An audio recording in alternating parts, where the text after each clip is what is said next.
জানি জানি শীতের দিনে আপনাদের রান্নাঘরে এই রেসিপিটি কমপ্লিট অলমোস্ট। তবে আস্বাদনও কিন্তু পিছিয়ে নেই, ভিডিওটা জমেই ছিল, জাস্ট হয়নি করা পোস্ট। রোজ রোজ ওই ফুলকপি আলুর তরকারি, ঝোল, ঝাল, ডালনা ইত্যাদি খেতে খেতে কেমন একটা একঘেয়েমি এসে গেছে।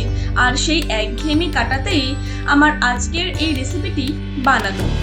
দেখতে হলে অবশ্যই সঙ্গে থাকুন, শেষ পর্যন্ত দেখতে থাকুন। আর ভালো লাগলে অবশ্যই লাইক, কমেন্ট, শেয়ার এবং সাবস্ক্রাইব করতে কিন্তু একদম ভুলবেন না। নমস্কার বন্ধুরা, আমি তৃষ্ণা। আমাদের রান্নাঘর আস্বাদনে আপনাদের সকলকে স্বাগত। কোনো রকম পেঁয়াজ রসুনের ব্যবহার ছাড়াই সম্পূর্ণ নিরামিষভাবে আজ আমি আপনাদের ফুলকপির রোস্ট বানিয়ে দেখাচ্ছি। শীতের দিনে বাজার করার আনন্দটাই আলাদা। এই দেখুন না, একদম টাটকা তাজা ফুলকপির ছড়াছড়ি। আর এই সময় রান্নাঘরে ফুলকপি থাকবে না, এটা কেমন ভাবে সম্ভব? ফুলকপির রোস্ট বানানোর জন্য প্রথমেই আমি ফুলকপির ফুলগুলো আমার নিজের পছন্দ অনুযায়ী বেশ একটু বড় বড় টুকরো করে কেটে নিচ্ছি।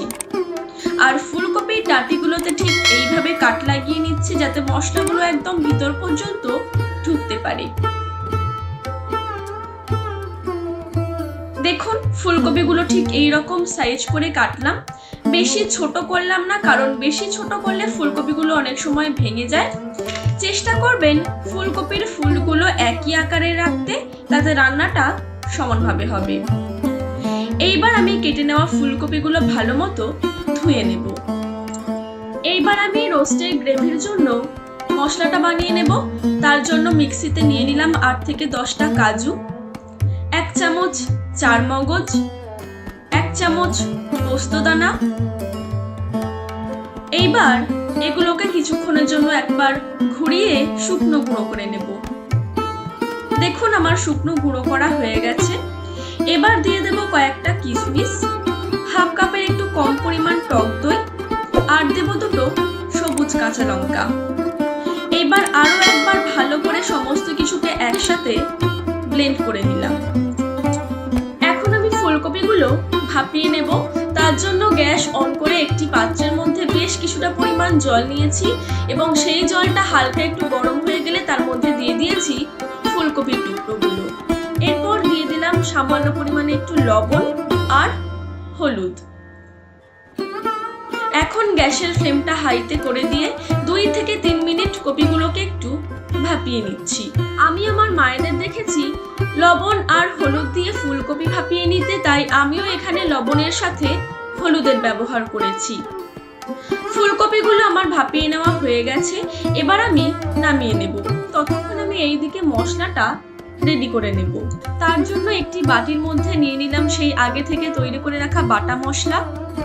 ঝালের জন্য লাল লঙ্কার গুঁড়ো, সামান্য একটু হলুদ গুঁড়ো, ধনে গুঁড়ো, জিরে গুঁড়ো, কাশ্মীরি লাল লঙ্কার গুঁড়ো, আর দিচ্ছি স্বাদ মতো লবণ। এখানে আমি সমস্ত গুঁড়ো মশলাগুলো ফুলকপির পরিমাণ অনুযায়ী ব্যবহার করলাম। এখন বাটা মশলার সাথে সমস্ত গুঁড়ো মশলা ভালো মতো মিশিয়ে নিচ্ছি। দিলাম পরিমাণ মতো গ্রেট করে রাখা আদা।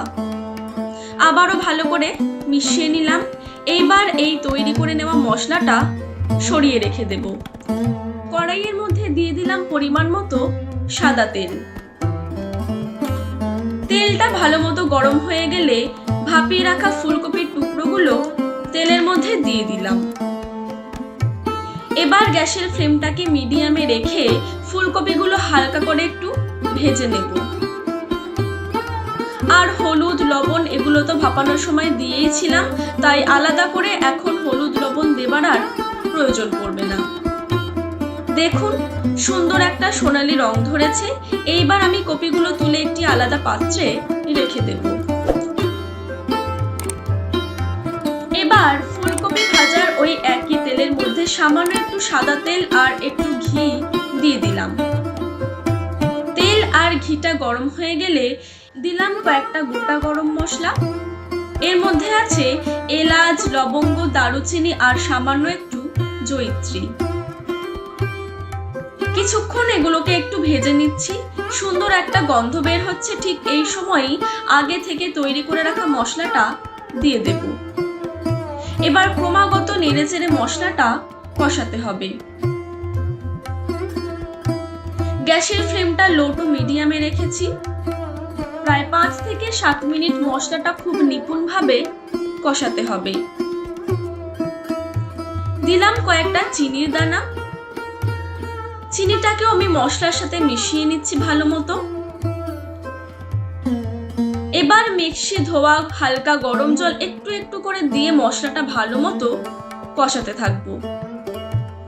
কষাতে কষাতে যখন মশলা থেকে তেলটা ছেড়ে দেবে, তখনই এর মধ্যে দিয়ে দেব আগে থেকে ভেজে রাখা ফুলকপি।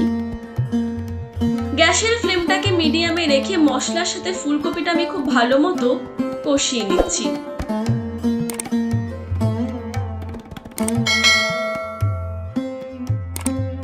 কপিগুলো কষাতে কষাতেই আমি এর মধ্যে দিয়ে দিচ্ছি কয়েকটা আমন্ড। এবার ভালো মতো কষাতে থাকবো। দেখুন, কপির সাথে মশলা আমি ভালো মতো কষিয়ে নিয়েছি। এবার দিয়ে দিচ্ছি পরিমাণ মতো গরম জল। ফুলকপিগুলো সিদ্ধ হওয়ার জন্য ঠিক যতটা পরিমাণ জল দরকার, আমি এখানে ততটা পরিমাণে জল ব্যবহার করেছি। তবে আপনারা চাইলে গ্রেভির পরিমাণ কম বেশি করতেই পারেন, তবে রোস্টে গ্রেভির পরিমাণ অল্পই থাকে। এবার আমি গ্যাসের ফ্লেমটা লোতে করে দিয়ে আরো 5 থেকে 6 মিনিট কপিগুলো সিদ্ধ করে দেব। 5 মিনিট পর আমি ঢাকনাটা খুলে দেখে নিচ্ছি কপিগুলো সিদ্ধ হলো কিনা। কপিগুলো আমার সিদ্ধ হয়েই এসেছে। এর মধ্যে দিয়ে দিলাম 2টো চেরা কাঁচা লঙ্কা। আর কাঁচা লঙ্কাটা দিয়ে আমি আরো 2 মিনিটের জন্য ঢাকনা বন্ধ করে দিলাম।